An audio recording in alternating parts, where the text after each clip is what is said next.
ನಮಸ್ತೆ friends, welcome to Ashwini ಕನಸು blog. ಎಲ್ಲ ಹೇಗಿದ್ದೀರಾ? ಚೆನ್ನಾಗಿದ್ದೀರಾ ಅಂತ ಭಾವಿಸ್ತಾ ಇವತ್ತಿನ ವಿಡಿಯೋನ ಸ್ಟಾರ್ಟ್ ಮಾಡೋಣ. ಫ್ರೆಂಡ್ಸ್, ಇವತ್ತಿನ ವಿಡಿಯೋದಲ್ಲಿ ತಮ್ಮನೇಲಿ ನೋಡೇ ಗೊತ್ತಾಗಿರುತ್ತೆ ಏನಪ್ಪ ಇತ್ತು ಅಂತ.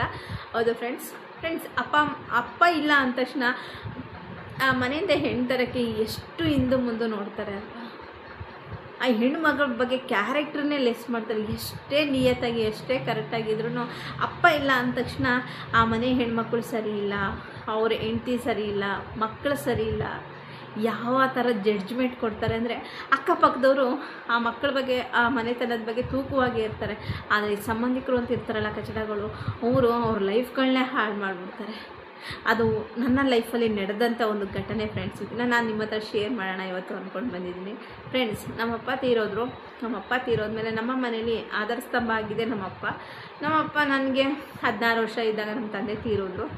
15 ವರ್ಷಕ್ಕೆ ಅಪ್ಪ ತೀರೋದ್ರು. ಮತ್ತು ನಮ್ಮ ಮನೇಲಿ ಗಂಡು ಮಕ್ಕಳು ಅಂದರೆ ಮನೇಲಿ ಒಂದು ಆಧಾರ ಸ್ತಂಭ ಅಂತ ಯಾರೂ ಇರ್ತಿಲ್ಲ. ಆವಾಗ ಏನು ಮಾಡೋದು ಮುಂದೆ ಲೈಫ್ ಹೆಂಗೆ ಅಂತ ಹೇಳ್ಕೊಂಡು ನನಗೆ ಮದುವೆ ಮಾಡಬೇಕಂತ ನಮ್ಮಮ್ಮ ಡಿಸೈಡ್ ಮಾಡಿದ್ರು. ಸರಿ ಅಂತ ಅಂದ್ಬಿಟ್ಟು ನನಗಷ್ಟು ಏನು ಬುದ್ಧಿ ಮೆಚುರಿಟಿ ಇಲ್ಲ ಫ್ರೆಂಡ್ಸ್ 16 ವರ್ಷಕ್ಕೆ. ಸರಿ ಅಂದ್ಬಿಟ್ಟು ಸ್ವಂತ ನಮ್ಮಪ್ಪನ ಮಾವನ ಮಗನೇ ಅವನಿಗೆ ಮದುವೆ ಮಾಡಬೇಕು ಅಂತ ಫಿಕ್ಸ್ ಆಗಿತ್ತು. ನನಗೆ ಇಷ್ಟ ಐತಿಲ್ಲ ಹುಡುಗ, ಅಮ್ಮಂಗೆ ಮಾತ್ರ ಇಷ್ಟ ಆಯಿತು, ಅಜ್ಜಿಗೆ ಇಷ್ಟ ಐತಿಲ್ಲ ಮದುವೆ ಮಾಡಬೇಕು ಅಂತ ಅಂದ್ಬಿಟ್ಟು. ಅಂದರೆ ಅಪ್ಪನ ಮನೆ ಕಡೆ ಸಂಬಂಧಕ್ಕೆ ಬೇಡ, ಬೇರೆ ಎಲ್ಲರ ಸಂಬಂಧ ನೋಡಿ ಮದುವೆ ಮಾಡೋಣ ಅಂತ ಅಜ್ಜಿ ಆಸೆ ಇತ್ತು. ಯಾಕೆಂದರೆ ಅಮ್ಮ ತುಂಬಾ ಕಷ್ಟಪಟ್ಟಿದ್ರು ಅಲ್ಲಿ ಮದುವೆ ಆಗಿ. ಅಪ್ಪನ ಮದುವೆ ಆದಮೇಲೆ ಅಮ್ಮ ಕಣ್ಣೀರಲ್ಲೇ ಕೈ ತೊಳೆದಿದ್ರು ಅಮ್ಮ. ಹಾಗಾಗಿ ಆ ಕಡೆ ಸಂಬಂಧ ಬೇಡ ಅಂತ ಅಂದ್ಕೊಂಡಿದ್ರು. ಲಾಸ್ಟಲ್ಲಿ ಅಪ್ಪ ಸ್ಲೋ ಕೊಡ್ದು ತೀರೋಗಿದ್ರು. ಅಂದರೆ ಅಮ್ಮಂಗೆ ಬರೀ ಕಣ್ಣೀರಲ್ಲೇ ಕೈ ತೊಳೆಸಿದ್ರು ಅಪ್ಪ. ಹಾಗಾಗಿ ಸರಿ ಅಂತ ಅಂದ್ಬಿಟ್ಟು ಹುಡುಗ ನಮ್ಮ ಮಾವನ ಮಗ ತುಂಬ ಒಳ್ಳೆ ಹುಡುಗ, ಮಾತ್ರ ಹೆಮ್ಮೆಯಿಂದ ಹೇಳ್ಕೊತೀನಿ ಇವತ್ತಿಗೂ ಅಷ್ಟೇ. ಪ್ರೀತಿ ವಿಶ್ವಾಸದಲ್ಲಿ ಯಾವುದೇ ಥರ ಒಂದು ಇದಿಲ್ಲ. ನನಗೆ ಅವ್ನು ಇಷ್ಟ ಆಗ್ತಿದ್ದಿಲ್ಲ. ಆದರೂ ಅಮ್ಮನ ಬಲವಂತಕ್ಕೆ ಮದುವೆ ಮಾಡ್ಕೋಬೇಕಿತ್ತು. ಸರಿ ಫೈನಲಿ ನಮ್ಮ ಸೋದರತ್ತೆ ಬಂದಿದ್ದರು, ಮೈಸೂರಲ್ಲಿದ್ದರು. ನಾವು ಕುಶಾಲನಗರದಿಂದ ಅತ್ತೆ ಬಂದು ಒಂದು ವಾರ ಕರ್ಕೊಂಡು ಹೋಗ್ತೀನಿ ಅಂದ್ಬಿಟ್ಟು ನನ್ನನ್ನು ಕರ್ಕೊಂಡು ಬಂದರು. ಒಟ್ಟಲ್ಲಿ ನಮಗೆ ನಮ್ಮ ಅತ್ತೆ ಬಂದರೆ ನಮಗೇನೋ ಒಂಥರ ಸಡಗರ. ಅವ್ರು ಬಂದರೆ ಸಾಕು, ಅವ್ರ ಜೊತೆ ಮೈಸೂರಿಗೆ ಬರಬೇಕು, ಅವ್ರ ಜೊತೆ ಇರಬೇಕು. ಅಂದರೆ ಒಂಥರ ಚೆನ್ನಾಗಿ ನೋಡ್ಕೊತಿದ್ರು ನಮ್ಮ ಅತ್ತೆ. ಯಾವುದ್ರಲ್ಲಿ ಏನು ಕಡಿಮೆ ಮಾಡ್ತಿದ್ದಿಲ್ಲ, ಚೆನ್ನಾಗಿ ನೋಡ್ಕೊತಿದ್ರು. ಹಂಗಾಗಿ ನಮ್ಮ ಅತ್ತೆ ಬಂದರೆ ಸಾಕು, ನಾನೇ ಆಗಲಿ ನನ್ನ ತಮ್ಮ ಆಗಲಿ ಒಂಥರ ಖುಷಿಯಿಂದ ಹೊರಟ್ಬಿಡ್ತಿದ್ವಿ. ಅತ್ತೆ ಮನೆಗೆ ಹೋಗ್ತೀವಿ, ಮೈಸೂರಿಗೆ ಹೋಗ್ತೀವಿ ಅಂತ ಅಂದ್ಕೊಂಡು. ಸರಿ ಫೈನಲಿ ಒಂದು ವಾರ ಕರ್ಕೊಂಡು ಬಂದಿದ್ರು. ಇನ್ನೇನು ಅವಳು ಮದುವೆ ಆದರೆ ಮೈಸೂರಲ್ಲೇ ಇರ್ತಾಳೆ, ಮೈಸೂರು ಹೆಂಗೆ ಏನು ಅಂತ ನೋಡ್ಕೊಳ್ಳಿ ಅಂತ ಅತ್ತೆ ಕರ್ಕೊಂಡು ಬಂದರು. ನಮ್ಮ ಮಾವನ ಮಗನು ಇಲ್ಲೇ ಓಡಾಡಿಕೊಂಡು ಡ್ಯೂಟಿ ಮಾಡ್ತಾಯಿದ್ದ. ಅಷ್ಟರೊಳಗೆ ಅಲ್ಲೇ ಪಕ್ಕದಲ್ಲಿ ನಮ್ಮ ದೊಡ್ಡಮ್ಮ ಮತ್ತು ಅವ್ರ ತಮ್ಮನ ಹೆಂಡತಿ ಅವರೆಲ್ಲ ಅಲ್ಲಲ್ಲೇ ಸುತ್ತುವರಿ ಎಲ್ಲ ಇದ್ದರು. ಅವ್ರೇನು ಮಾಡಿದ್ರು, ನಾನು ಆ ಹುಡುಗನ ಮದುವೆ ಆಗ್ತಾಯಿದ್ದೀನಿ ಅಂತ ಅಂದ ತಕ್ಷಣ ನನಗೆ ಇಲ್ಲೇ ಸಲನ್ನೆಲ್ಲ ಹೇಳಿ ತಲೆ ತುಂಬಿದ್ರು. ಫ್ರೆಂಡ್ಸ್, ನನಗೆ ಹಾಗೆ ಬುದ್ಧಿ ಅಷ್ಟು ಮೆಚುರಿಟಿ ಇಲ್ಲ. ನನಗೆ ಪ್ರಾಮಿಸ್ ಆದ್ರೂ 16 ವರ್ಷಕ್ಕೆಲ್ಲ ಏನು ಬುದ್ಧಿ ಮೆಚುರಿಟಿ ಇರುತ್ತಲ್ವ, ಯಾರು ಏನು ಹೇಳಿದ್ರು ಹೂ ಅಂದ್ಕೊಳ್ಳೋದಷ್ಟೇ. ಮತ್ತು ನಮಗೆ ಮೈಸೂರು ವಾತಾವರಣವೂ ನಮಗೆ ಗೊತ್ತಿಲ್ಲ. ಆಮೇಲೆ ನಮ್ಮ ಅತ್ತೆನ ನಾವು ನೋಡಿ ತುಂಬ ವರ್ಷಗಳೇ ಆಗಿತ್ತು, ಸುಮಾರು ಅಂದರೆ ಒಂದು 10 ವರ್ಷದ ಮೇಲೆ ಆಗಿತ್ತು ನಮ್ಮ ಅತ್ತೆನ ನಾವು ನೋಡಿ. ಏಕೆಂದರೆ ಅಪ್ಪ ಮದುವೆ ಆದಮೇಲೆ ಅಂದರೆ ಅಪ್ಪ ಬಂದು ಮನೆ ಇಲ್ಲಿ ಆ ಊರಲ್ಲಿರೋ ಜಮೀನು ಮನೆಯೆಲ್ಲ ಮಾರಿಬಿಟ್ಟು ನಮ್ಮ ಅಮ್ಮನ ಜೊತೆನೇ ಸೆಟ್ಲ್ ಆದಮೇಲೆ ಆ ಕುಶಾಲನಗರದಲ್ಲಿ ನಾವೆಲ್ಲನೂ ಒಂದು ಸಂಪರ್ಕನೂ ಕಟ್ ಮಾಡ್ಕೊಂಡ್ಬಿಟ್ಟಿದ್ವಿ. ಅಮ್ಮ ಅಪ್ಪ ಹೋಗ್ತಿದ್ರು ಬರ್ತಿದ್ರು, ಅಷ್ಟು ಬಿಟ್ಟರೆ ನಾವು ಯಾರ ಜೊತೆ ಸಂಪರ್ಕದಲ್ಲೂ ಇರ್ತಿದ್ದಿಲ್ಲ. ಮತ್ತು ಫೈನಲಿ ಅವರಲ್ಲಿ ಹೋಗ್ತಿದ್ರು.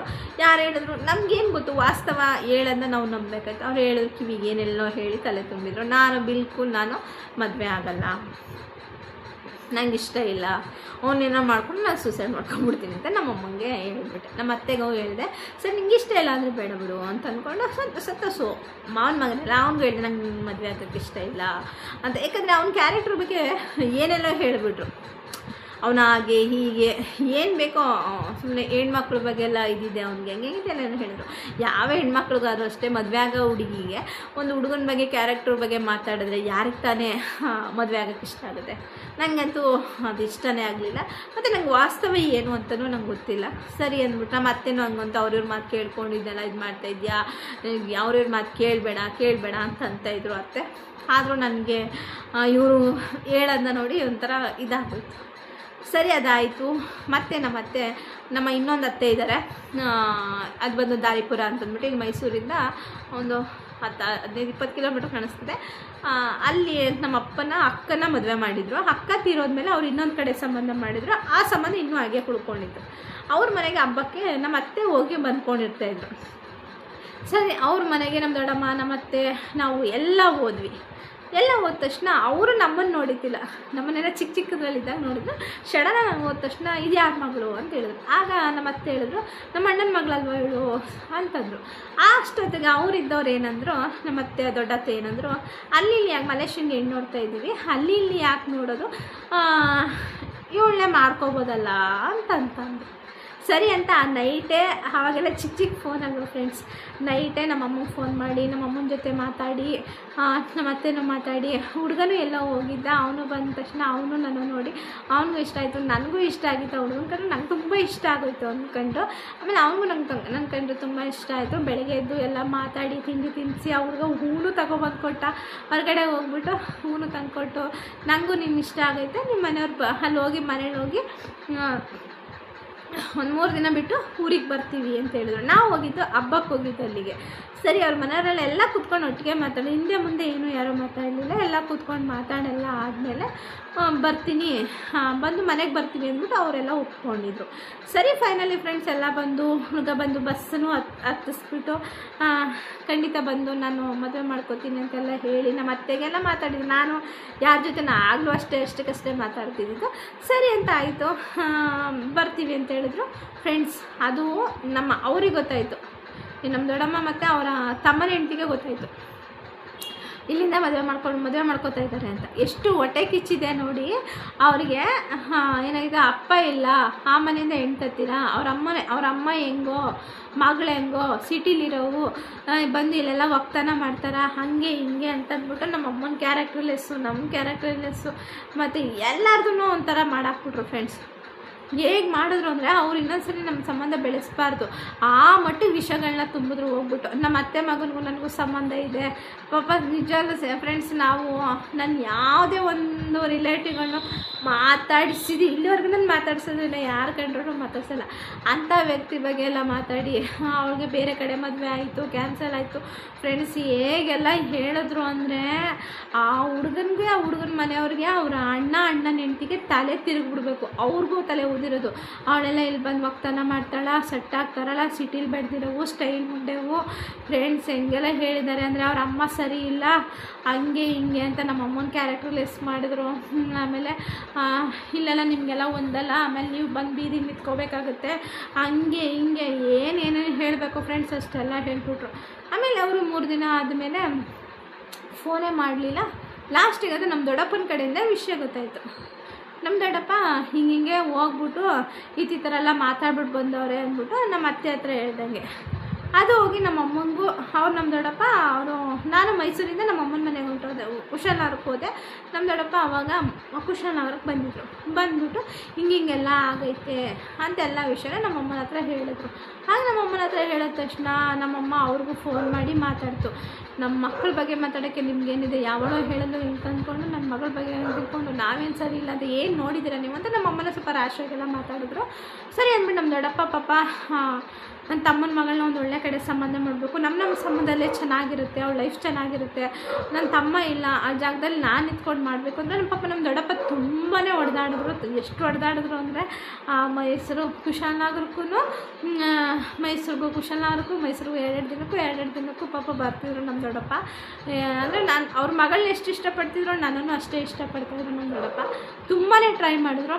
ಲಾಸ್ಟಿಗೆ ಒಂದೇ ಒಂದು ಮಾತು ನಮ್ಮಮ್ಮ ಅಂದ್ಬಿಟ್ರು, ಇವತ್ತು ಏನೋ ಇಷ್ಟಪಟ್ಟು ಬಲವಂತ ಮಾಡಿ ನಾವು ಮದುವೆ ಮಾಡಿಬಿಡ್ಬೋದು, ನಾಳೆ ದಿನ ಹೋದ ಮನೇಲಿ ನಿಮ್ಮಮ್ಮ ಸರಿ ಇಲ್ಲ, ನೀನು ಸರಿ ಇಲ್ಲ, ಹಂಗೆ ಹಿಂಗೆ ಅಂತ ನನ್ನ ಮಗಳಿಗೆ ಟಾರ್ಚರ್ ಕೊಡೋಲ್ಲ ಅನ್ನೋದು ಏನು ಗ್ಯಾರಂಟಿ?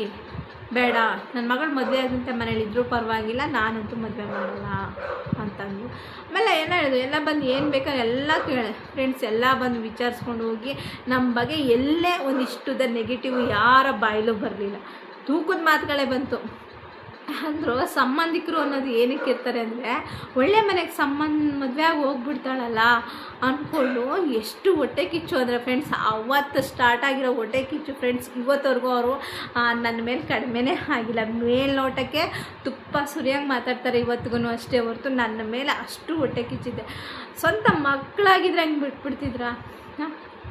ಸ್ವಂತ ಮಗಳಾಗಿದ್ರೇ ಸ್ವಂತ ಮಗಳೇ ಆಗಲಿ ಏನೇ ಆಗಲಿ ಹೋಗ್ಬಿಟ್ಟು ಸರಿ ಇಲ್ಲ ಅಂತ ಹೋಗಿ ಅಪ್ಪ ಇಲ್ಲದ ಮಕ್ಕಳು ಹೆಂಗೆ ಬೆಳೆದಿರ್ತಾವೋ ಏನೋ ಅಂತ ಅಂದ್ಕೊಂಡು ಎಷ್ಟು ಒಂದು ಚೀಪ್ ಆಗ್ಬಿಟ್ರು ಅಂದರೆ ಫ್ರೆಂಡ್ಸ್, ಅವ್ರ ಮುಖಗಳನ್ನ ನಮ್ಮಮ್ಮಂಗೆ ಅಂದ್ಬಿಟ್ಟೆ, ಅವ್ರ ಮುಖಗಳನ್ನ ನೋಡಬೇಡಿ ಮಮ್ಮಿ ನೀವು, ನಮ್ಗೆ ಬೇಡಕ್ಕೆ ಬೇಡ ಅಂತ ಸಂಬಂಧಗಳು ನಮಗೆ ಅಂತ ಅಂದ್ಕೊಂಡು ನಾವು ತುಂಬ ವರ್ಷದಿಂದ ಅವರಿಂದ ಅಂತರ ಕಾದ್ಬಿಟ್ವಿ ಫ್ರೆಂಡ್ಸು. ಬಟ್ ನನ್ನ ತಂಗಿ ಸತ್ತಾಗಲೂ ನಾವು ಅವ್ರಿಗೆ ಹೇಳಿದ್ದಿಲ್ಲ. ನಮ್ಮ ಅತ್ತೆಗೊಬ್ಬರಿಗೆ ವಿಷಯ, ನಮ್ಮ ಅತ್ತೆ ಮಗನಿಂದ ವಿಷಯ ಗೊತ್ತಾಗಿ ಅವ್ರು ಬಂದಿದ್ದು. ನಾವು ಏನಕ್ಕೂ ನಮ್ಮ ಅಜ್ಜಿ ಸತ್ತಾಗಲಿ ನಾವು ಏನಕ್ಕೆ ಅವ್ರು ಒಂದು ಇದನ್ನೇ ಬಿಟ್ಬಿಟ್ಟಿತ್ತು, ಇಂಥ ಗೊಚ್ಚೆಗಳ ಸವಸ ಏನಕ್ಕೆ, ಬೇಡಕ್ಕೆ ಬೇಡ, ನಮ್ಮ ತೂಕನ ನಾವು ಹಾಳು ಮಾಡ್ಕೋಬೇಕಾಗುತ್ತೆ, ನಮ್ಮ ಮಕ್ಕಳು ಮಾನ ಮರ್ಯಾದೆ ಹೋಗುತ್ತೆ ಅಂತ ಅಂದ್ಕೊಂಡು ನಮ್ಮಮ್ಮ ಶಾಶ್ವತವಾಗಿ ಅವರ ಒಂದು ಸಂಬಂಧನ ಬಿಟ್ಬಿಡ್ತು ಫ್ರೆಂಡ್ಸ್. ಯಾವಾಗ ಹೆಂಗೆ ಕಿತಾಪತಿ ಮಾಡ್ತಿದ್ರು ಇವತ್ತು ಅದೇ ಕಿತಾಪತಿಗಳು ಮಾಡ್ತಾರೆ. ಆದರೆ ಒಂದು ಹೆಣ್ಮಕ್ಳ ಲೈಫಲ್ಲಿ ಆಟ ಮಾಡಿದ್ರು. ಆ ಟೈಮಲ್ಲಿ ನನಗೂ ಏನೋ ಅವ್ರ ಕಂಡ್ರೆ ನನಗೂ ಇಷ್ಟ ಆಯಿತು. ಒಂದು ಲೈಫ್ ಅನ್ನೋದು ನಮಗೂ ಒಂದು ಇಷ್ಟ ಅಂತ ಅಂದಿರುತ್ತಲ್ಲ. ನಾನು ಬಂದು ಫ್ರೆಂಡ್ಸ್ ಹಿಂಗೆಲ್ಲ ಆಗ್ಬಿಡ್ತಾಳೆ, ಈ ಥರ ಎಲ್ಲ ಮರ್ಯಾದೆ ತೆಗೆದುಬಿಟ್ರಲ್ಲ ಅಂತ ಹೋಗಿ ಸುಸೈಡ್ ಮಾಡ್ಕೊಳ್ಳೋಕ್ಕೆ ಹೋಗ್ಬಿಟ್ಟಿದ್ದೆ. ಅವಾಗೆಲ್ಲ ಸೀಮೆಣ್ಣೆ ಬರ್ತಿತ್ತಲ್ಲ, ಏನು ಮಾಡ್ಬಿಟ್ಟೆ 5 ಲೀಟರ್ ಸೀಮೆಣ್ಣೆ ಅವಾಗ ತಾನೇ ತಂದಿಟ್ರು ಅಜ್ಜಿ, ಎಲ್ಲನೂ ಮೈ ಮೇಲೆ ಹಾಕೊಂಡ್ಬಿಟ್ಟಿದ್ದೆ. ಆದರೆ ಆಗ ಅಜ್ಜಿ ಅಮ್ಮ ಎಲ್ಲ ಧೈರ್ಯ ತುಂಬಿದ್ರು, ಏನೂ ಆಗಿಲ್ಲ, ಮುಟ್ಸೋ ಶಸ್ತ್ರ ಇಲ್ಲ, ಏನಿಲ್ಲ ಎಂತಿಲ್ಲ, ಯಾಕೆ ಇಷ್ಟೊಂದು ತಲೆ ಕೆಡ್ಸ್ಕೊಂತೆ, ಬಿಟ್ಟಾಕು, ನಿನ್ನ ಲೈಫಲ್ಲೂ ಒಳ್ಳೆ ದಿನಗಳು ಬಂದೇ ಬರುತ್ತೆ, ಒಳ್ಳೆ ಹುಡುಗ ಸಿಗ್ತಾನೆ. ಯಾರೋ ಖಾಲಿ ಪೋಲಿಗಳೆಲ್ಲ ಮಾತಾಡಿದ್ರು ಅಂತ ನಮ್ಮ ತೂಕ ನಮ್ಮ ವ್ಯಾಲ್ಯೂ ಕಡಿಮೆ ಆಗುತ್ತೆ, ನೀನು ಈ ಥರ ಮಾಡ್ಕೊಂಡ್ರೆ ಅದು ನಿಜ ಅಂತ ನನಗಾಗುತ್ತೆ, ಅವ್ರು ಅಂದಿದ್ದೇ ಸತ್ಯ ಅನ್ನೋದಾಗುತ್ತೆ ಅಂತ ಅಂದ್ಬಿಟ್ಟು ಆಗ ನಮ್ಮಮ್ಮ ಧೈರ್ಯ ಹೇಳಿದ್ರು. ಆಮೇಲೆ ನೋಡಿದ್ರೆ ಒಳ್ಳೆ ಕಡೆನೇ ಸಂಬಂಧ, ಅದಕ್ಕಿಂತ ಅಪ್ಪನಂಥ ಸಂಬಂಧನೇ ನನಗೆ ಚೆನ್ನಾಗಿರೋಂಥ ಬಂತು. ಎಷ್ಟು ಚೆನ್ನಾಗಿರೋ ಸಂಬಂಧ ಬಂತು ಅಂತಂದರೆ ಒಳ್ಳೆ ಗಂಡ, ಒಳ್ಳೆ ಅತ್ತೆ ಮಾವ, ಅಂದರೆ ನಾವು ಅಕ್ಕ ತಂಗಿರು ಅಣ್ಣ ತಮ್ಮಂದಿರಿಗೆ ಮದುವೆ ಆದ್ವಿ, ಒಂದು ಒಳ್ಳೆ ಮನೆತನಕ್ಕೆ ಸೇರಿಕೊಂಡ್ವಿ. ಜಮೀನು ಮನೆ ಎಲ್ಲ ಅಂದರೆ ರಿಚ್ಚಲ್ಲೇ ಇತ್ತು, ರಿಚ್ಚಿಗಿರೋ ಮನೆಗೇ ನಾನೇನು ಸೇರ್ಕೊಂಡೇನು, ಖಾಲಿ ಪೋಲಿ ಮನೆಗಳಿಗೇನು ಸೇರ್ಕೊಳ್ಳಿಲ್ಲ. ಅವ್ರು ಎಷ್ಟು ಹಾಳು ಮಾಡೋಕ್ಕೆ ಸ್ಟಾರ್ಟ್ ಮಾಡಿದ್ರು ನಾವು ಅಷ್ಟು ಚೆನ್ನಾಗೇ ಇದ್ವಿ. ಹೇಳ್ತಲ್ವ, ನಿಯತ್ತಾಗಿ ಸಂಪಾದನೆ ಮಾಡ್ಕೊಂಡು ನಿಯತ್ತಾಗಿದ್ರೆ ಭಗವಂತ ಎಲ್ಲಾದರೂ ಕಾಪಾಡ್ತಾನೆ.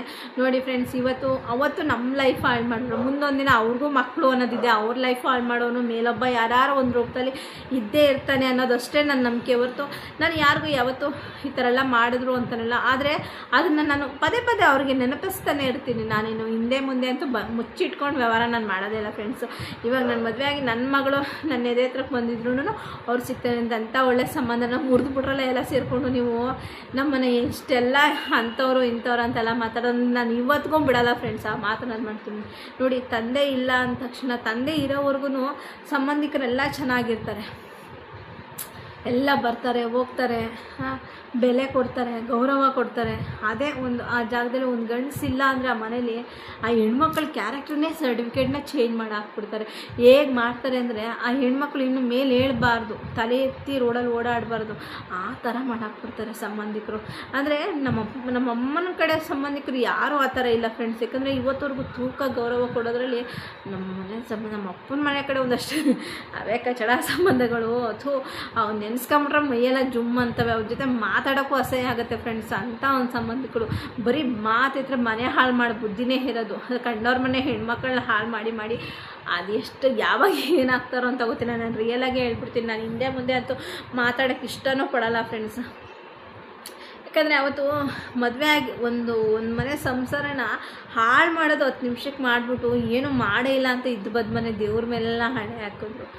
ನಾವತ್ತು ನಮ್ಮ ಮನೆದು ಇದು ಮಾಡಿ ಏನಾದ್ರು ಹೆಚ್ಚು ಕಡಿಮೆ ಆಗಿದ್ದಿದ್ರೆ ಅವತ್ತು ನಾನೇ ಹೊಂಟೋಗ್ಬಿಡ್ತಿದ್ದೆ. ಹೆಣ್ಮಕ್ಳು ಸತ್ರೂ ಪರವಾಗಿಲ್ಲ, ಹೆಣ್ಮಕ್ಳ ಬಗ್ಗೆ ಎಷ್ಟು ಕ್ಯಾರೆಕ್ಟರ್ ಲೆಸ್ ಆಗಿ ಮಾತಾಡ್ತಾರೆ ನಮ್ಮ ಅಪ್ಪ ಇಲ್ಲ ಅಂದ ತಕ್ಷಣ. ನಮ್ಮ ಅಪ್ಪ ಇದ್ದಾಗ ಎಷ್ಟು ಎದುರುಕೋತಿದ್ರು ಗೊತ್ತಾ ಫ್ರೆಂಡ್ಸ್ ಅವರೆಲ್ಲ. ನಮ್ಮ ಅಪ್ಪನ ಕಾಲು ದುಳ್ಗೋ ಸಮಯ ಇಲ್ಲ ಅವರೆಲ್ಲ ಹೇಳಬೇಕು ಅಂತಂದರೆ. ನಮ್ಮ ಅಪ್ಪ ರೋಡಲ್ಲಿ ಬರ್ತಾಯಿದ್ರೆ ಸಾಕು ಅಷ್ಟು ಎದುರುತ್ತಿದ್ರು. ನಮ್ಮ ಅಪ್ಪ ಇಲ್ಲ ಅಂದ ತಕ್ಷಣ ನಮ್ಮನ್ನು ಯಾವ ಥರ ಮಾಡಿಬಿಟ್ರು ಅಂತಂದರೆ ರೋಡಲ್ಲಿ ತಲೆ ಎತ್ಕೊಂಡು ಅಂದರೆ ಸಂಬಂಧಿಕರ ಮುಂದೆ ಅಷ್ಟೇ ಹೊರತು ನಾವು ನಮ್ಮ ಇರೋ ಜಾಗದಲ್ಲೇ ಆಗಲಿ ನಮ್ಮ ಊರಲ್ಲೇ ಆಗಲಿ ನಮ್ಗೆ ಇವತ್ತಿಗೂ ಒಂದು ಗೌರವ ಅನ್ನೋದು ಹಂಗೆ ಐತಿ. ಇವತ್ತಿಗೆ ಹೋದ್ರೂ ಶಾಂತಪ್ಪನ ಮೊಮ್ಮಕ್ಕಳು ಬಂದ್ವು ನೋಡಪ್ಪ ಅಂತ ಅಷ್ಟು ಪ್ರೀತಿಯಿಂದ ಗೌರವ ಕೊಡೋಷ್ಟು ಮಟ್ಟಿಗೆ ನಾವು ಇಟ್ಕೊಂಡಿದ್ವಿ. ನಾವಾಗಲಿ ನಮ್ಮ ತಾಯಿ ಆಗಲಿ ನಮ್ಮ ಅಜ್ಜಿನೂ ಇವತ್ತಿಗೂ ಕಮಲಮ್ಮ ಅಂದರೆ ಅದೇ ಮಟ್ಟಿಗೆ ಐತೆ, ಪ್ರೇಮಲತಾ ಅನ್ನೋದು ಅದೇ ಮಟ್ಟಿಗೆ ಐತೆ. ನಮ್ಮೂರಲ್ಲಿ ನಾವು ಯಾವತ್ತೂ ಹೆಸ್ರುಗಳನ್ನ ಕೇಳಿಸ್ಕೊಂಡಿಲ್ಲ. ಅಷ್ಟು ಪ್ರೀತಿ ಮಾಡೋರು ಜನ, ಜಾತಿ ಭೇದ ಭಾವ ಇಲ್ಲಂಗೆ ನಾವು ಅವ್ರ ಮಧ್ಯಗಳು ಬೆಳೆದಿದ್ದೀವಿ. ಇವತ್ತಿಗೂ ಮನೆ ಮಕ್ಳಂಗೆ ನೋಡ್ಕೊತೇವೆ. ಹೋದ್ರೆ ಸಾಕು ಈ ಜಾತಿ ಆ ಜಾತಿ ಅನ್ನೋದು ಏನೂ ಇಲ್ಲ. ಹೋದರೆ ನಾವು ಮನೆ ಕಾಫಿ ಕುಡ್ಕೊಂಡು ಟೀ ಕುಡ್ಕೊಂಡು ಅವ್ರ ಜೊತೆ ಮಾತಾಡಿಕೊಂಡು ನಮ್ಮ ಕಷ್ಟ ಸುಖಕ್ಕೆ ಸ್ಪಂದಿಸ್ಕೊಂಡು ನಮ್ಮ ಜೊತೆಗಿದ್ಕೊಂಡು ಅಷ್ಟು ಇದ್ದಂಥ ಊರೋದು. ಇವತ್ತಿಗೂ ಅಷ್ಟು ಗೌರವ ಅನ್ನೋದೈತೆ ನಮ್ಮ ಮೇಲೆ. ಅಂಥದ್ರಲ್ಲಿ ನಮ್ಮ ಸಂಬಂಧಿಕರು ನಮ್ಮನ್ನು ಅರ್ಥ ಮಾಡ್ಕೊಳ್ದಂತೆ ಏನು ಮಾಡ್ತಾರೆ. ಇದು ನನ್ನ ಪರಿಸ್ಥಿತಿ ಅಲ್ಲ, ತುಂಬ ಹೆಣ್ಮಕ್ಳ ಪರಿಸ್ಥಿತಿ ಇದು. ಏನು ಅಂತಂದರೆ ಹೆಣ್ಮಕ್ಳ ಬಗ್ಗೆ ಹಗುರವಾಗಿ ಮಾತಾಡೋದು. ಅಪ್ಪ ಅಮ್ಮ ಇಲ್ಲ ಅಂತ ಒಂದು ಹೆಣ್ಣನ್ನ ಮದುವೆ ಮಾಡ್ಕೋತಾರೆ, ಆ ಮನೇಲಿ ಗಂಡಸಿದ ದಿಕ್ಕಿಲ್ಲ ಅಂದ ತಕ್ಷಣ ಹೆಣ್ಣು ಬಗ್ಗೆ ಆ ತಾಯಿ ಬಗ್ಗೆ ಒಬ್ರ ಜೊತೆ ಮಾತಾಡಿದ ತಕ್ಷಣ ಆ ತಾಯಿನ ಕ್ಯಾರೆಕ್ಟರ್ಲೆಸ್ ಮಾಡೋದು, ಹೆಣ್ಮಕ್ಳನ್ನ ಕ್ಯಾರೆಕ್ಟರ್ಲೆಸ್ ಮಾಡೋದು. ಅಯ್ಯೋ ಅಪ್ಪ ಎಲ್ಲಿ ಬೆಳೆದಿದ್ದಾವೋ, ಅದು ಹೆಂಗೆ ಬೆಳೆದಿದ್ದಾವೋ, ಹೆಂಗೋ ಏನೋ, ಯಾವ ತಾಯಿ ಯಾವ ಥರನೋ ಅಮ್ಮ ಯಾವ ಥರನೋ. ಈಗ ಒಂದು ಗಂಡ ಚಿಕ್ಕ ವಯಸ್ಸಲ್ಲೇ ಸತ್ತೋಗಿರ್ತಾರೆ, ಅಪ್ಪಿತಪ್ಪಿ ಒಂದು ಮದುವೆ ಆದರೂ ತಪ್ಪೆ, ಇನ್ನೊಂದು ಮದುವೆ ಆದ್ರೂ ಅವ್ವನೇ ಇನ್ನೊಂದು ಮದುವೆ ಆಗಿದ್ದಾಳೆ, ಇನ್ನು ಮಗಳೇ ಯಾವ ಥರ. ಜಾಗ್ಲೂ ಫ್ರೆಂಡ್ಸ್, ಇಂಥ ಸಂಬಂಧಿಕರಂತೂ ಇರಲೇಬಾರ್ದು ಅನಿಸ್ಬಿಡುತ್ತೆ. ಅದು ಓಷ್ಟು ಸಂಬಂಧಿಕರಂದರೆ ನಮ್ಮ ಮನೆಯಲ್ಲೇ ಇರೋದು ಅಂತ ಅನಿಸ್ಬಿಡುತ್ತೆ. ಅಷ್ಟು ನನಗೆ ಅವತ್ತು ಅವ್ರು ನೋವು ಕೊಟ್ಟಿದ್ದು ಫ್ರೆಂಡ್ಸ್, ಅದು ಇವತ್ತವರೆಗೂ ನನಗೆ ಅದು ಮರೆಯೋಕ್ಕೆ ಆಗ್ತಾಯಿಲ್ಲ. ನನಗೆ ಅದು ಮರೆಯೋಕ್ಕೆ ಆಗಲ್ಲ. ಆ ಅವ್ರ ಮುಖಗಳೆಲ್ಲ ನೋಡಿದಾಗ ಒಂದು ಇಷ್ಟಪಟ್ಟಿದ್ದು ಒಂದು ಸಂಬಂಧನ ಕಳೆದುಬಿಟ್ರಲ್ಲ. ಸ್ವಂತದವ್ರಿಗೆ ಮದುವೆ ಆಗಿದ್ರೆ ಒಂದು ಕುಟುಂಬ ಎಲ್ಲ ಚೆನ್ನಾಗಿರ್ತಿತ್ತು. ಅಲ್ಲಿ ಒಂದು ಹೆಣ್ಣಿನ ಕ್ಯಾರೆಕ್ಟರ್ ಬಗ್ಗೆನೇ ಎಳೆದುಬಿಟ್ರಲ್ಲ ಅಂತ ಎಷ್ಟು ಬೇಜಾರಾಯಿತು ಅಂತಂದರೆ, ಇವತ್ತು ಬೇರೆ ಒಂದು ಮನೇಲಿ ಹೆಣ್ಮಕ್ಳು ಅಪ್ಪ ಇಲ್ಲ ಅಂದ ತಕ್ಷಣ ಹೆಣ್ಮಕ್ಳ ಪರಿಸ್ಥಿತಿ ಏನಾಗ್ಬೋದು, ಯಾವ ಥರ ಟ್ರೀಟ್ ಮಾಡ್ಬೋದು ಅಂತ ತುಂಬಾ ಭಯ ಬೀಳ್ತೀನಿ ನಾನು. ಕ್ಷಣಕ್ಕೂ ಭಯ ಬೀಳ್ತೀನಿ. ಯಾಕಂದರೆ ಅವತ್ತಾಗಿರುವಂಥ ನೋವು, ನಮ್ಮ ಸಂಬಂಧಿಕರಿಂದ ಆಗಿರುವಂಥ ನೋವು. ಚೆನ್ನಾಗಿರುವಂಥ ಒಂದನ್ನು ಕ್ಯಾರೆಕ್ಟರ್ಲೆಸ್ ಮಾಡೋರು ಯಾರು ಅಂದರೆ ಸಂಬಂಧಿಕರೇ ಫ್ರೆಂಡ್ಸ್. ಅವ್ರು ಬಿಟ್ಟರೆ ಯಾರು ಕ್ಯಾರೆಕ್ಟರ್ಲೆಸ್ ಮಾಡೋಕ್ಕೆ ಸಾಧ್ಯ ಇಲ್ಲ. ಒಂದು ಹೆಣ್ಮಕ್ಳು ಒಂದು ಒಳ್ಳೆ ಕಡೆ ಹೋಗಿ ಸಂಬಂಧ ಬೆಳೆಸ್ಕೊಂಡು ಆ ಮನೇಲಿ ಹೋಗಿ ಚೆನ್ನಾಗಿ ಬೆಳಗ್ಬಿಡ್ತಾರೆ, ಚೆನ್ನಾಗಿರ್ತಾರೆ, ಒಳ್ಳೆ ಆಸ್ತಿ ಮನೆ ತಗೊಬಿಡ್ತಾರೆ ಅಂತ. ಅದೇನು ಅವ್ರು ನಮ್ಮ ಮೇಲೆ ಒಯ್ರಿನೋ ಒಂದು ಗೊತ್ತಿಲ್ಲ, ಇಲ್ಲ ನಮ್ಮ ಅಪ್ಪನ ಮೇಲೆ ಒಯ್ರಿನೋ, ನಮ್ಮ ಅಮ್ಮನ ಮೇಲೆ ಮೇಲ್ನೋಟಕ್ಕೆ ಅಯ್ಯೋ ಚಿನ್ನ ಮಾತಾಡಿಸ್ತಾರೆ ಫ್ರೆಂಡ್ಸ್. ಒಳಗಿಟ್ಟವ್ರೆ ವಿಷಯನ ಎಷ್ಟು ವಿಷಯ ಇಟ್ಟವ್ರೆ ಅಂದರೆ ಅವರಷ್ಟು ವಿಷಯ ಇನ್ನೊಬ್ರಿಗಿಲ್ಲ.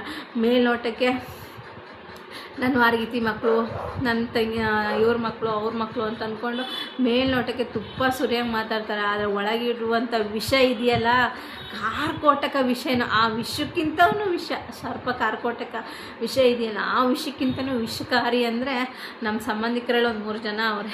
ಈಗಲೂ ಫ್ರೆಂಡ್ಸ್ ನನ್ನ ಬಗ್ಗೆ ಮಾತಾಡೋದಂತೂ ತಪ್ಪೋದಿಲ್ಲ. ಅವತ್ತೇನು ಬೆಂಕಿ ಇಡೋ ಕೆಲಸ ಮಾಡ್ತಿದ್ರು, ಇಲ್ಲಿವರೆಗೂ ಅದೇ ಕೆಲಸ ಮಾಡ್ತಾರೆ. ಸ್ವಂತ ಅವರು ಏನೇನೋ ಮಾಡ್ಕೊಂಡಿರ್ತಾರೆ, ಎಂತೆಂಥದ್ದು ಅರಿಗಳನ್ನೆಲ್ಲ ತುಂಬಿರ್ತಾರೆ. ಆದರೂ ತಪ್ಪಲ್ಲ, ಆದ್ರೂ ಮಾತಾಡ್ತಿರ್ಬೇಕು. ಕಂಡವ್ರ ಮನೆ ಹೆಣ್ಮಕ್ಳು ಮಾತಾಡಬೇಕು, ಅವ್ರನ್ನ ಚೀಪ್ ಮಾಡಬೇಕು, ಅವ್ರ ಕ್ಯಾರೆಕ್ಟರ್ಲೆಸ್ ಮಾಡಬೇಕು, ಅವ್ರು ಹಂಗೆ ಇರಬೇಕು. ಇವ್ರು ಏನೇ ತಪ್ಪು ಮಾಡ್ಕೊಳ್ಳಿ, ಹೊಸ್ದಾಗಿ ಮದುವೆ ಆಗಿ ಬಂದಿದ್ದು ಆ ಹೆಂಗಸು, ಅವರ ತಮ್ಮನ ಹೆಂಡತಿ, ಅವಳಿಗೆ ನನ್ನ ಬಗ್ಗೆ ಏನು ಗೊತ್ತಿಲ್ಲ, ನನಗೆ ಅವಳ ಬಗ್ಗೆ ಏನು ಅಂತ ಗೊತ್ತಿಲ್ಲ. ನನ್ನ ಬಗ್ಗೆ ಇಲ್ಲ ಸರಿನೆಲ್ಲ ಮಾತಾಡಿ ಇದು ಮಾಡೋದು. ಅವ್ರೇನೋ ಅವ್ರ ಚರಿತ್ರೆ ಏನು ಅಂತ ನಮಗೆ ಗೊತ್ತು. ನಾವು ಒಬ್ಬೊಬ್ಬರ ಚರಿತ್ರೆನ ಸ್ಟಾರ್ಟ್ ಮಾಡಿದ್ರೆ ಫ್ರೆಂಡ್ಸ್, ಎಲ್ಲರ ಚರಿತ್ರೆನೂ ಸ್ಟಾರ್ಟ್ ಮಾಡ್ಬೋದು. ಅವರು ನಮ್ಮದು ಇಷ್ಟು ಚರಿತ್ರೆ ಮಾತಾಡಿದ್ರೆ ಅವ್ರದ್ದು ಇಷ್ಟಿದೆ ಚರಿತ್ರೆ ಮಾತಾಡೋಕ್ಕೆ. ನಾವು ಹೇಳೋದು, ನಾವು ಒಬ್ಬರ ಬಗ್ಗೆ ಮಾತಾಡ್ತೀವಿ ಅಂದರೆ ನಾವು ಈ 5 ಬೆರಳು ಸಮ ಇಲ್ಲ. ಒಬ್ಬರ ಬಗ್ಗೆ ಮಾತಾಡ್ತೀವಿ ಅಂದರೆ ನಾವು ಎಲ್ಲ ಥರದ್ರೂ ನಾವು ಕರೆಕ್ಟಾಗಿದ್ರೆ ಮಾತ್ರ ಒಬ್ಬರು ಹೆಣ್ಮಕ್ಳ ಬಗ್ಗೆ ನಾವು ಹಗುರವಾಗಿ ಮಾತಾಡಬೇಕೇ ಹೊರತು ನಾವು ಯಾವುದ್ರಲ್ಲೂ ಸಮ ಇಲ್ಲ ಅಂದಮೇಲೆ ಬೇರೆಯವ್ರ ಮಕ್ಕಳ ಬಗ್ಗೆ ನಾವು ಮಾತಾಡೋ ರೈಟ್ಸೇ ನಮ್ಗೆ ಇರೋದಿಲ್ಲ ಅಲ್ವಾ. ನಮ್ದು ಇಷ್ಟು ತಪ್ಪಾಗಿದ್ದರೆ ಇಷ್ಟು, ಅವ್ರದ್ದು ಇಷ್ಟಿರುತ್ತೆ. ಅವ್ರ ಚರಿತ್ರೆಗಳನ್ನ ತೆಗೆದುಬಿಟ್ರೆ ಫ್ರೆಂಡ್ಸ್ ಎಷ್ಟು ಇದೆ ಅಂದರೆ ಅದನ್ನ ಎಣ್ಸೋಕ್ಕೂ ಆಗಲ್ಲ. ಹೆಣ್ಣು ಕುಲಕ್ಕೆ ಅಸಹ್ಯ ಆಗ್ಬಿಡುತ್ತೆ, ಅಷ್ಟು ಚರಿತ್ರೆಗಳು ಅವ್ರದ್ದಿದೆ. ಆದರೆ ನಾವು ಯಾರ ಬಗ್ಗೆನೂ ಎಲ್ಲೂ ಕೇವಲವಾಗಿ ಮಾತಾಡೋಕ್ಕೆ ಹೋಗ್ಬಾರ್ದು. ಇವತ್ತು ನಾವು ಮಾತಾಡಿದ್ರೆ ನಮ್ಮ ಮಕ್ಕಳ ಬಗ್ಗೆ ಮಾತಾಡೋರು ಬೇಕಾದಷ್ಟು ಸಿಗ್ತಾರೆ. ಯಾಕಂದರೆ ನಮ್ಮ ಮನೇಲಿ ಒಂದೊಂದು ಹೆಣ್ಮಕ್ಳಿದೆ, ನಾವು ಮಾತಾಡ್ಬಿಟ್ಟು ನಮ್ಮ ನಾಲ್ಗೆನ ಯಾವತ್ತೂ ಹೊಲ್ಸು ಮಾಡ್ಕೋಬಾರ್ದು. ಅವ್ರ ನಾಲ್ಗೆ ಹೊಲ್ಸಾಗಿದೆಯಾ, ಹೊಲ್ಸಾಗಕ್ಕೆ ಬಿಟ್ಬಿಡ್ಬೇಕು. ನಾವು ಹೊಲ್ಸಾಗಕ್ಕೆ ಹೋಗ್ಬಾರ್ದು. ಅವ್ರು ಮಾತಾಡಿ ದೊಡ್ಡವರಾಗಲಿ, ನಾವು ಮಾತಾಡ್ದಂತೆ ದೊಡ್ಡವರಾಗಬೇಕು ಅನ್ನೋದೇ ನನ್ನ ಒಂದು ಪಾಲಿಸಿ. ಅವ್ರು ಅವತ್ತು ಮಾತಾಡಿದ್ರೆ ನಾನು ಜಿಡ್ಡೇನು ಸಾಧಿಸ್ಲಿಲ್ಲ ಫ್ರೆಂಡ್ಸ್, ಇವತ್ತಿಗೂ ಸಿಕ್ಕಿದ್ರೆ ನಾನು ಮಾತಾಡಿಸ್ತೀನಿ, ಬಾಯ್, ಊಟ ಆಯಿತಾ, ತಿಂಡಿ ಆಯಿತಾ, ಇಷ್ಟರಲ್ಲಿರ್ತೀನಿ. ಆದರೆ ಆ ನೋವನ್ನ ಮರೆಯೋಕ್ಕಾಗಲ್ಲ. ನಮ್ಮಪ್ಪ ಇದ್ದಾಗ ಒಂಥರ ಬೆಲೆ ಕೊಟ್ಟರು, ನಮ್ಮಪ್ಪ ಹೋದ ತಕ್ಷಣ ನಮ್ಮನ್ನು ಕ್ಯಾರೆಕ್ಟರ್ ಲೆಸ್ ಮಾಡಿಬಿಟ್ರಲ್ಲ ಅಂತ ತುಂಬ ಬೇಜಾರಾಗುತ್ತೆ ಫ್ರೆಂಡ್ಸ್, ಯಾರಿಗೆ ಆದ್ರೂ ಅಷ್ಟೇ. ಆದರೆ ಹೇಳ್ತೀನಿ, ಹೆಣ್ಮಕ್ಳು ಅಪ್ಪ ಇಲ್ಲ ಅಂದ ಮನೇಲಿ ಹೆಣ್ಮಕ್ಳ ಥರಕ್ಕೆ ದಯವಿಟ್ಟು ಹಿಂದೆ ಮುಂದೆ ನೋಡಬೇಡಿ. ಯಾವ ಹೆಣ್ಮಕ್ಳು ಹಾಳಾಗಿರಲ್ಲ, ಎಲ್ಲೋ ಒಂದೊಂದೊಂದು ದಾರಿ ತಪ್ಪಿರ್ತವೆ ಅಂತ ಎಲ್ಲ ಹೆಣ್ಮಕ್ಳು ಅದೇ ಥರ ಬ್ಲೇಮ್ ಮಾಡಬೇಡಿ, ಎಲ್ಲ ಅದೇ ಥರ ಅಂತ ನೋಡಬೇಡಿ.